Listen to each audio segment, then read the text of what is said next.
Munggo tayo ngayon. Ayan po, oh. Ito yung ating panghalo sa ating munggo. Dahon ng palaya. Bunga. At yan po, ricado. Ang munggo, bao. Magluluto na po tayo. Putsa-putsa na natin ang toast, guys. Para man sarap. Pag nag-brown na, saka natin ilagay ang munggo.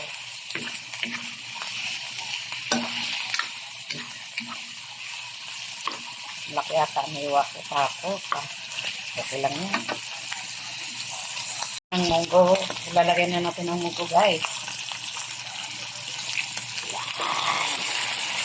Yan. Oh.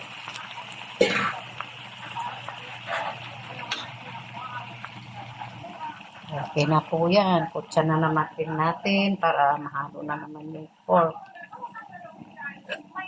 Mamaya ilalagay na natin yung dami yan.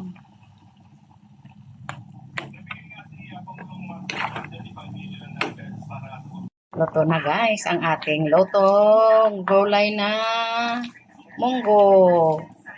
Kay daming ricados. Yan po may chicharon, dahon ng palaya, bunga ng ampalaya at may pork. Yummy yummy po. Kain na na.